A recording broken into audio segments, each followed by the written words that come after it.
Saudações, segunda-feira, vamos rezar, início de semana, que a gente sempre confiantes e confiados nas mãos de Deus, pede sua proteção, sua graça, para que seja uma semana abençoada. E mesmo que tenhamos desertos, mesmo que tenhamos momentos difíceis, recordemos o que rezávamos ontem na igreja, quando dizíamos que Jesus é a fonte de água viva, que não apenas pediu água para a samaritana, mas também dizia para toda a igreja que era ele a água viva, de que quem tomasse não teria mais sede.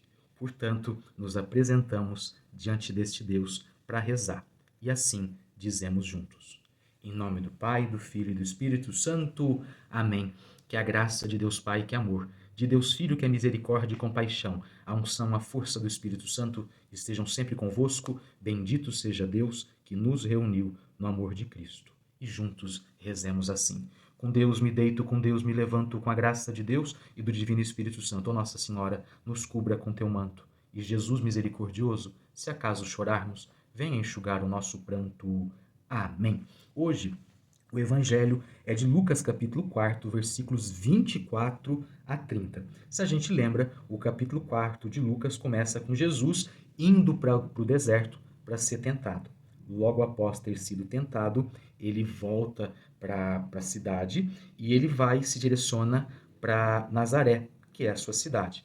E é bonito quando a sua fama começa a espalhar pela região e todos se admiram com as suas palavras, até que ele, como é do seu costume, vai à sinagoga e recebe o livro do profeta Isaías para rezar. Quando ele desenrola o rolo, né, onde estava escrito o profeta Isaías, é Isaías capítulo 61, ele diz assim, porque o Senhor me enviou para anunciar a boa nova aos cegos, curar todas as enfermidades, e termina dizendo assim, e proclamar o ano da graça do Senhor. O ano da graça do Senhor. Quando ele fecha o livro do profeta Isaías, o rolo do profeta Isaías, entrega ao servente e diz, isto hoje se cumpriu. O povo todo admirado olha para ele e fala assim, mas esse barbudinho não é Jesus, filho do carpinteiro aqui, que nós conhecemos? Todos nós conhecemos? Ele não é Jesus, o filho do carpinteiro? E aí ele começa, a partir de agora, a dizer, vão dizer para mim, médico, cura a ti mesmo. Mas vamos ler aqui. Jesus, vindo a Nazaré, disse ao povo na sinagoga, em verdade, eu vos digo que nenhum profeta é bem recebido em sua pátria. De fato, eu vos digo, no tempo do profeta Elias, quando não choveu durante 3 anos e 6 meses, e houve grande fome em toda a região, havia muitas viúvas em Israel. No entanto, a nenhuma delas foi enviado Elias, senão a uma viúva que vivia em Sarepta, na Sidônia. Elias vai a uma viúva em Sarepta, uma viúva que não era judia. E, no entanto, é ali que ele se estabelece e dá a condição de acontecer a graça de Deus.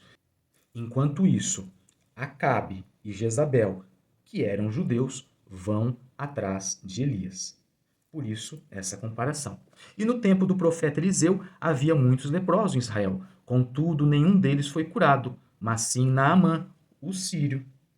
Quando ouviram estas palavras de Jesus, todos na sinagoga ficaram furiosos, levantaram-se e o expulsaram da cidade. Levaram-no até o alto da montanha sobre o qual a cidade estava construída, com a intenção de lançá-lo no precipício. Jesus, porém, passando pelo meio deles, continuou o seu caminho. Palavra da salvação, glória a vós, Senhor. Duas coisas eu conversaria com você neste dia.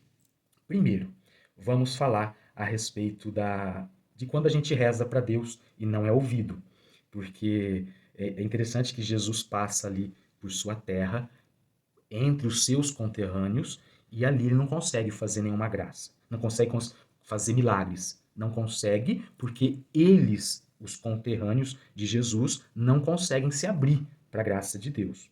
E eu fico pensando que todos nós, quando você e eu, tão acostumados com Deus, tão acostumados com a bondade do Senhor, e hoje em dia tão acostumado com as facilidades da religião, a gente muitas vezes começa a murmurar. Esse final de semana eu dizia a respeito de Êxodo 17, quando os nossos pais lá no deserto começaram a murmurar. Será que ele está no nosso meio? Será que o Senhor Deus está no nosso meio porque a gente está passando sede?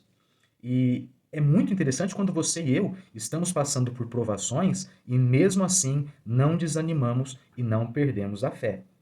Abrindo um parênteses aqui para você e para mim. Eu não sei você, mas eu várias vezes eu tenho esse espírito de murmuração dentro de mim. Eu expulso em nome de Jesus, eu mando embora, mas ele sempre está ali, murmurando e por vezes me fazendo duvidar.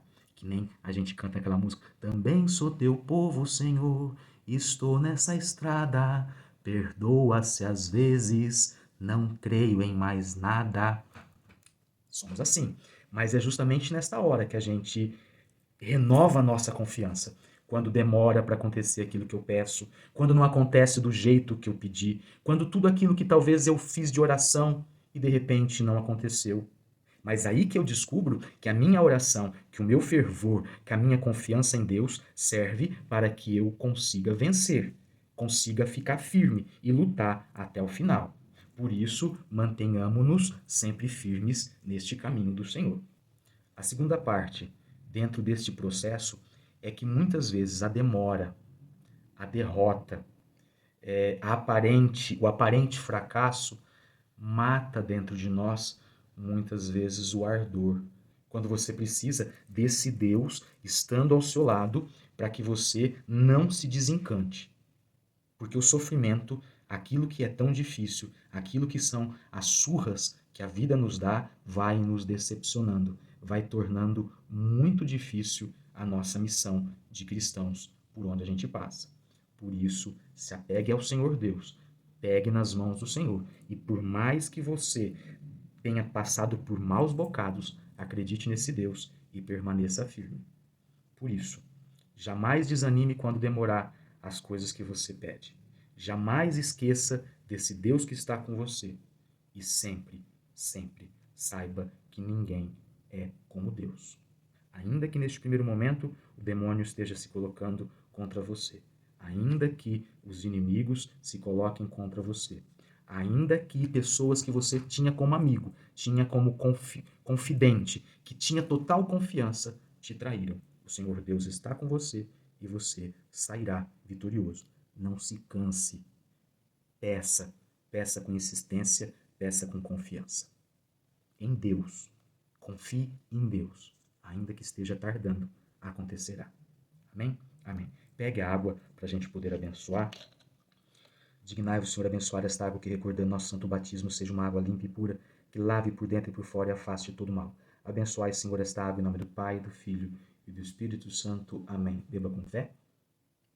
Amém. Amém. E juntos rezemos assim. São Miguel Arcanjo, defendei-nos no combate. Sede nosso refúgio contra a maldade e as ciladas do demônio. Ordene-lhe Deus, instantemente o pedimos. E vós, príncipe da milícia celeste, pela virtude divina, precipitai ao inferno a Satanás e a todos os espíritos malignos que andam pelo mundo para perder as almas. Amém.